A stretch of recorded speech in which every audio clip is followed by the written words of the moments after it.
Hello everyone, my name is Akinrotimi, and this is my presentation on the review of Jumia's super app. It is my submission as a capstone project for the Harvard FinTech online short course. So I'll start by taking us through a global view of unbanked and underbanked adults. Take a look at the mobile app trend for 2023. We'll look at Jumia's business and footprint, and then we'll take a deep dive on the services available on JumiaPay.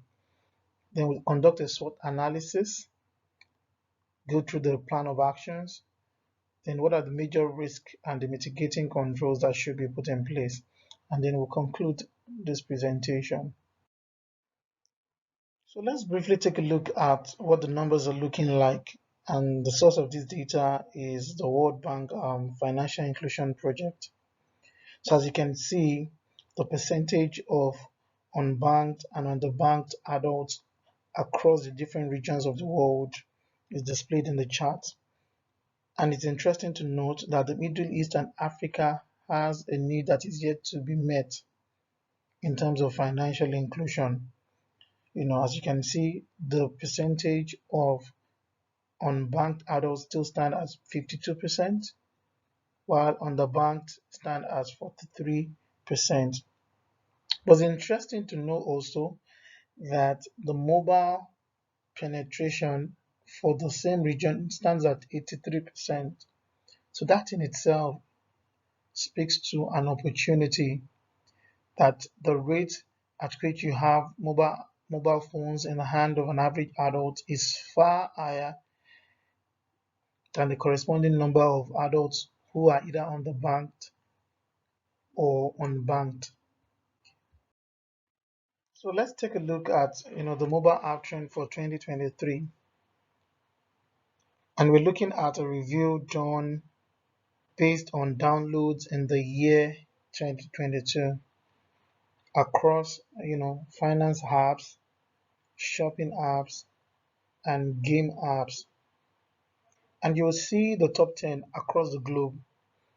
All right, but what is interesting to note is that the category for games is way higher than the categories of finance and shopping app. Another interesting fact to note here is that you've got Alibaba, topping the chart, at least the top 10 in both the finance app section, which is Alipay, that's their fintech related app, and the Alibaba app, which is just strictly for shopping. And a point to note here is that you can actually do well, if you propose a super app strategy in your business, meaning you don't just have to be fixated on one particular service offering. What if you diversify, you can still penetrate the market and make yourself that one-stop shop for your targeted market. So let's take a look at Jumia's business and footprint. If you look at the right portion of this presentation, you'll see the African map, and there are some specific countries highlighted in orange, and that's to tell you that these are the areas where you've got Jumia's presence. So that in itself shows us that there are still areas of the continent that Jumia is yet to penetrate. And that would probably be a starting point for Jumia to consider. There has to be a strong presence in Africa, and then the footprint can be broadened such that it can begin to target other marketplaces across the globe. All right, we're already taking a look at some of the global trends of unbanked and underbanked adults earlier, but here are some of the interesting facts you will see on Jumia's website, in terms of the opportunities that you have in the market. Is it the GTP, internet users, and all of that? Okay. Another interesting thing you need to note is that Jumia Pay as an app, as a super app for Jumia as a business, is that the most recent entrance and is a major strategy for them to broaden the horizon of the business. What Jumia has been primarily known for before now has been the shopping um, line of business. In fact, there was that saying that is Jumia going to be the Amazon of Africa? So, and that's why you can see the Jumia place marketplace listed on top. And then there's the bit around the delivery as well. So you've got the logistics side of the business where people can get whatever they've ordered straight to their door. And now JumiaPay is on board to integrate different aspects of the customer's need, be it payment, be it even shopping and all of that. So JumiaPay is actually meant to be that one-stop shop for customers, to do their business with Jumia. Okay, it will be important for us to take a look at Jumia's financials. Okay, you don't need to be an accountant, but I'm just going to project what Jumia's books looked like for 2021 and the year 2022. Of course, we are currently in 2023, and the financials for the year end is not going to happen now, probably early 2024. But something that is sticking out from the financials shows losses on the books of Jumia year on year. So Jumia recorded losses in 2021 and 2022, which is back to back. All right, and that for me speaks to areas of improvement, and I'm sure uh, the management of Jumia is really looking at this, which probably would have informed some of the changes in leadership in the last 1 year. Some of the downsizing that also happened recently and all of that. Okay, but that's not to say that the current management will not need to make this a front burner. How do they increase revenue? And if they can reduce costs, because I look at some of the cost lines or the expense lines, sales and advertising expense and all of that. So we need to be able to measure, the value, the benefit of some of the expenses that we're incurring as a business. All right, so this shows that Jumia needs to bounce back in terms of how much they make. All right, while they're also investing and increasing their footprint, it has to be done in a cost efficient manner. So this is one of the areas that will come in handy for the SWOT analysis. Thank you. So we're going to take a look at the services that you have available on JumiaPay. And this range of services exclude the marketplace, which speaks to the regular shopping that Jumia is known for. Right, but we're looking at additional features. What else can you do on JumiaPay? So this chart here shows you what you've got, the options you have per country that you've got available on the JumiaPay platform. All right, you see that we've got airtime, data, TV subscription, electricity payment, internet subscription, betting option just for Nigeria, loan, and then you've got bank transfers, and then you've got pause, education, and then a number of lifestyle options and partners on the JumiaPay platform. Okay, so an interesting fact is that it's just Egypt, as at the time of this review in September, that has got a number of games available on the platform. Okay, and if you look at the number of these features, you'll see that even though the basic services like airtime, TV subscriptions are there, it's still a broad room, if you ask me, for improvement. All right, there are a number of TV subscriptions that can be onboarded. There are a lot of merchants that can be incorporated on the platform. Even in the transport section, look at the education, a lot of schools that will gladly onboard themselves, as merchants. So it's important that the business bit of the Jumia Pay is also made top priority for management, because the number of options people have, the more they are drawn to the platform. So I can just start with my TV subscription, do my time payment.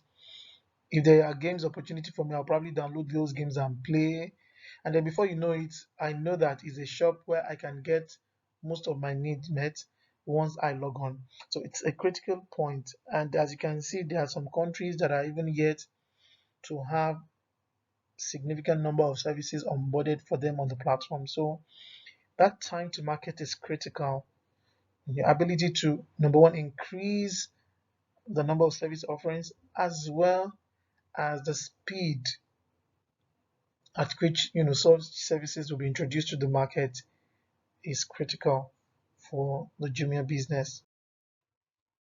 Okay, so moving on, we'll also look at the Jumia Pay services in comparison with other super apps.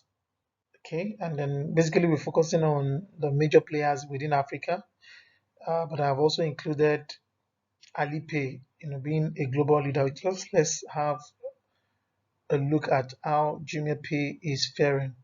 And here on the left side of my presentation, you can see the sentiment analysis for those apps. I can't really get my hands on VodaPay, so for some reasons we don't have their app review on the Play Store or iOS. Okay, so basically you only have the number of downloads on the right side hand side of the screen. But notwithstanding, JumiaPay is not doing bad, if you ask me, in terms of the ratings. For Android, 4.2 out of a 5-star rating, and on iOS, 4.6. So that's fine. So that speaks to the user experience.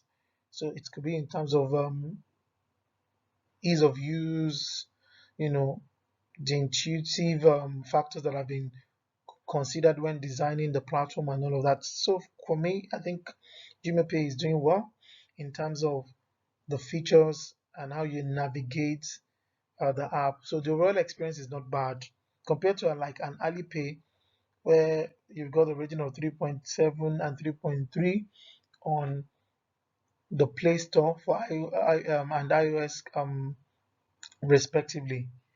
But the twist, if you ask me, is that with this low rating on Alipay, it's still, having the highest number of users, who make use of the platform, standing at 1.3 billion.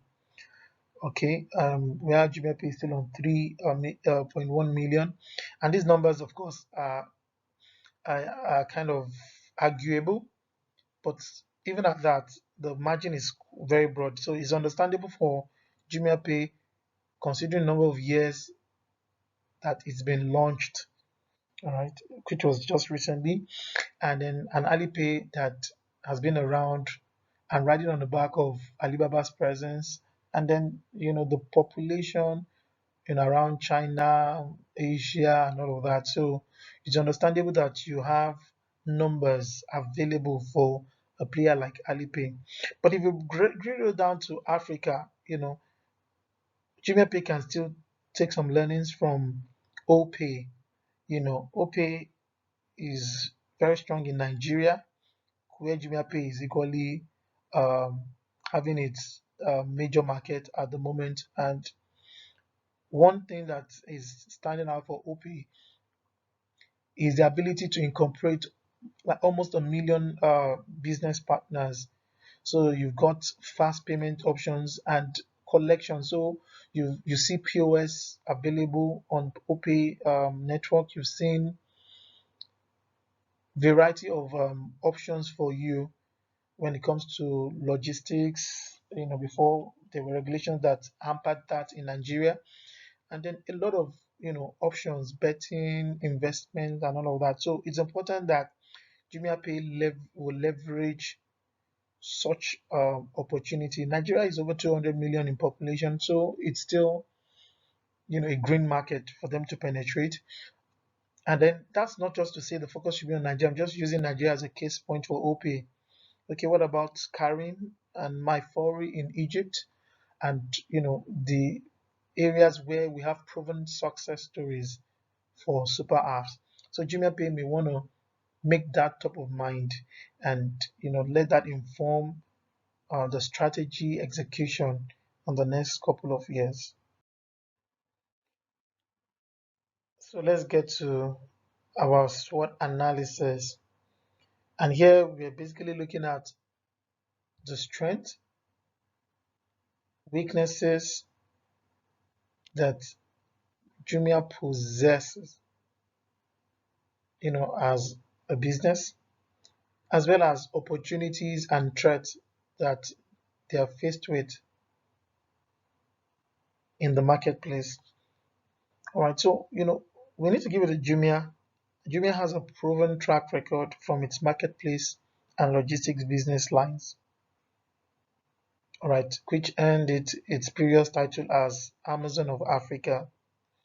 Okay, Jumia also had received funding from the likes of MTN, Rocket Internet, AXA, Goldman Sachs, Orange, and CDC, indicating that the caliber of companies, behind the funding, be committed to seeing it succeed.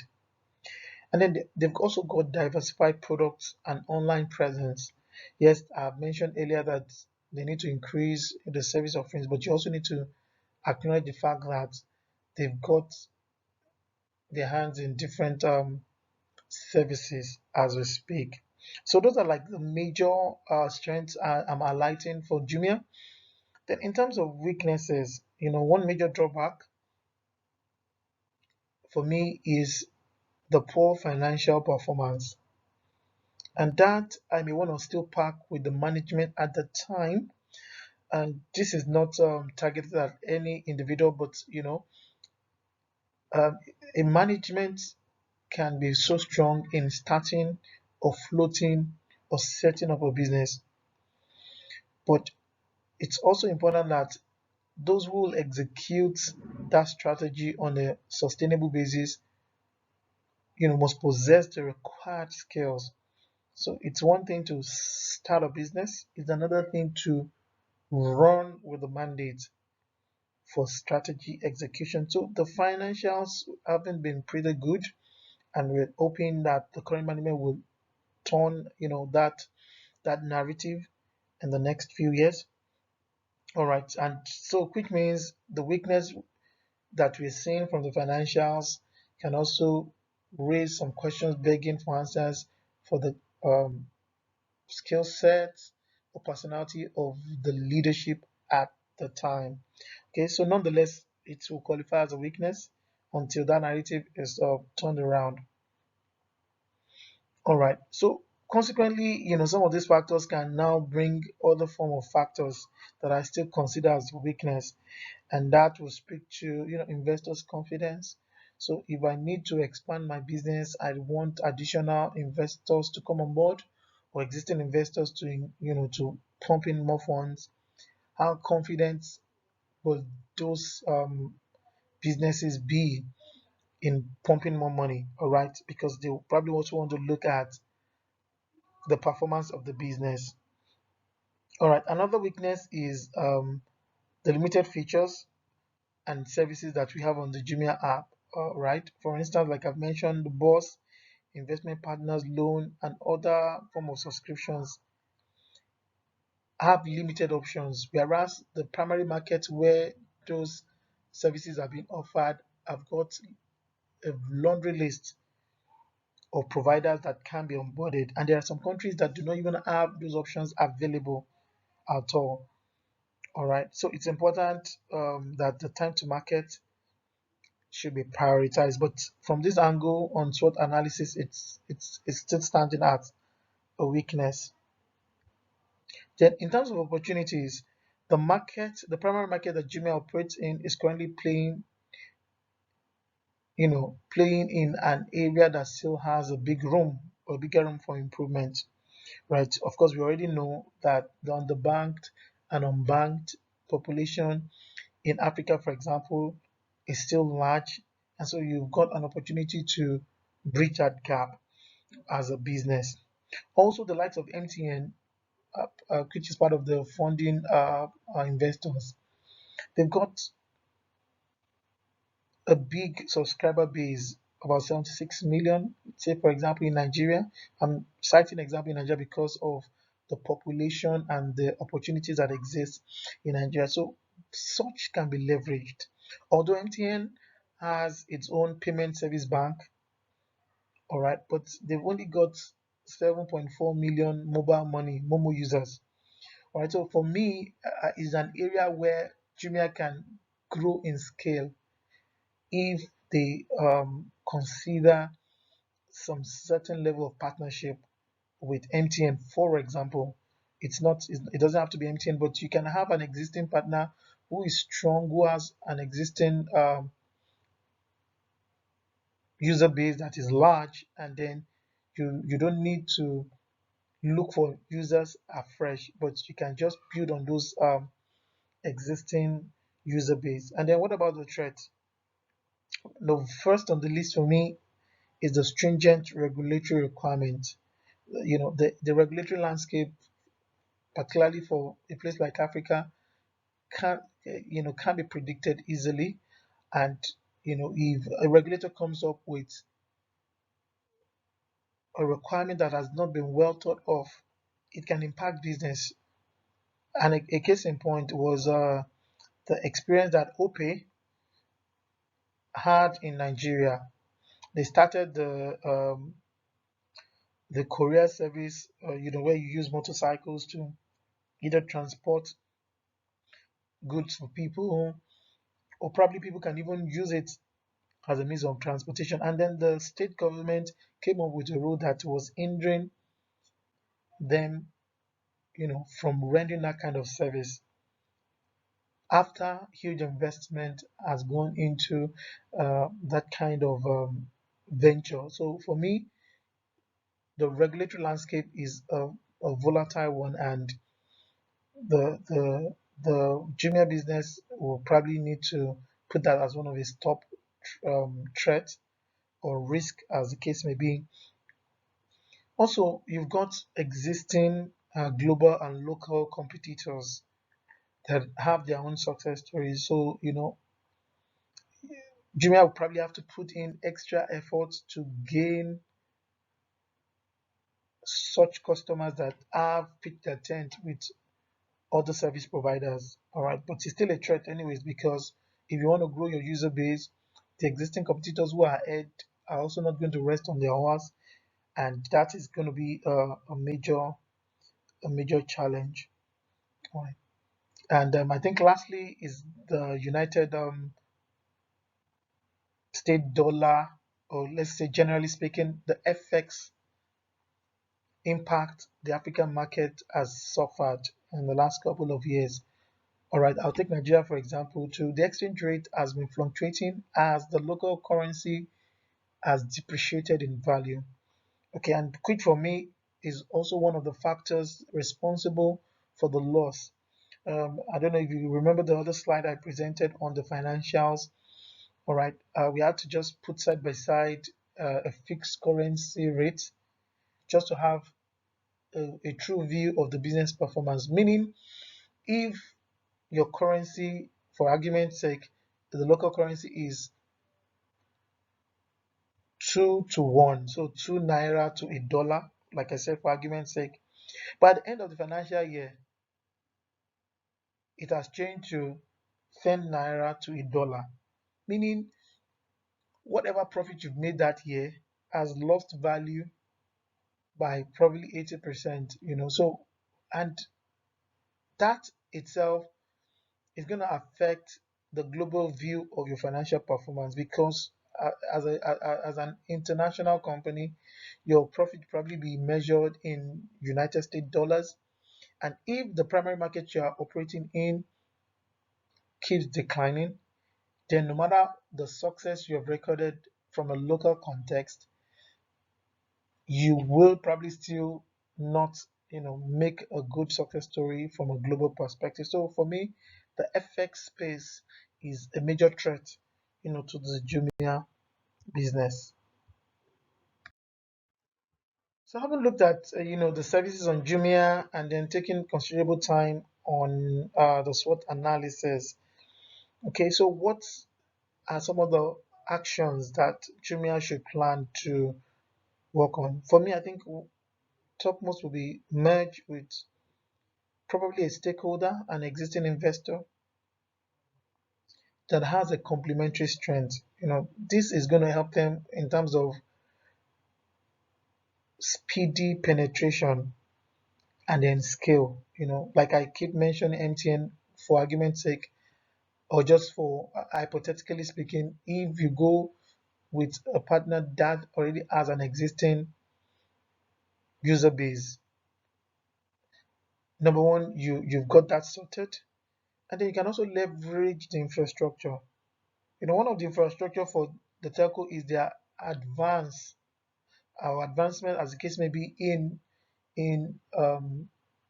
machine learning, management information systems, and all of that. So you are partnering with someone who is going to gain from you, and you're also going to gain from significantly. So another thing is onboard more businesses. That strategy to onboard business partners should be expedited, because the more you've got businesses registered on your platform, and not just those selling items, which is the existing shopping capability that Jumia has. If you got people who will partner with you and they register their businesses on your platform, that is going to drive users, because as they market their own businesses to say, oh, just download Jumia app, JumiaPay app, and then search for my business name, and then do your business, make your payment. That's going to drive adoption rates of the app. Then, of course, reduce unnecessary costs. You will need to incur cost as a business, but let there be a prudent approach to expenses, and then gain more markets in Africa. So as Jumia is considering, or will be considering, partner with a big player, considering onboarding businesses, is important that they're going to touch other countries that they have not been able to penetrate before now, or that they have not penetrated. So they should increase their footprint, because that is also required for them to stay relevant in the marketplace. And then finally, they should invest in digital public infrastructure. This is to enable them have a platform that can facilitate complex transactions, secure data sharing, which will result in improved customer experience. All right, that for me it's another consideration. But if the cost is going to outweigh the immediate benefits, they want to prioritize on the aforementioned plans before embarking on any heavy investment. Okay, so now we get to the risk. Like I mentioned earlier, number one for me is the regulatory risk, and they need to have a robust compliance management program that is more proactive than reactive. So you should envisage what your regulatory landscape is going to look like. All right, and a proactive approach, if you ask me, will be to implement RegTech, regulatory technology, and those are the capabilities that will help them be apprised of regulatory requirements. And then even what they do, they can automate it and factor in compliance requirements. They can also, have like thought leadership engagement with regulators and major players, such that they can check the pulse of the regulatory bodies in their various markets. All right, and then they can factor some of the feedback into whatever they are planning on both short and long-term basis. And then cyber security is also a concern, since it is digital. Hackers and malicious players will want to take advantage, and it's important that data privacy is not, compromised. You want to be sure that your infrastructure is protected. You do regular tests to be sure your platforms are secure, because one of the major things that can erode investors and user confidence will be, news of um, breaches on the platform. And then inflation, like I've mentioned, most of the markets that Jumia is currently playing have struggles with their their local currencies, and it's important that Jumia will probably want to find out what will be good for the business to be denominated in local currencies, and if anything must be in foreign currencies, do they want to have some form of controls to minimize fluctuations in foreign exchange rates, such that the business performance will not be negatively impacted. Considering the current financial performance of Jumia, priority should be given to cost-effective measures, onboarding of new app features, and business. In order to grow scale and be well positioned to compete with local competitors like Opay and Karim, Jumia should consider merging with an existing stakeholder. You know, an example, like I said, MTN through its payment service bank. Thank you.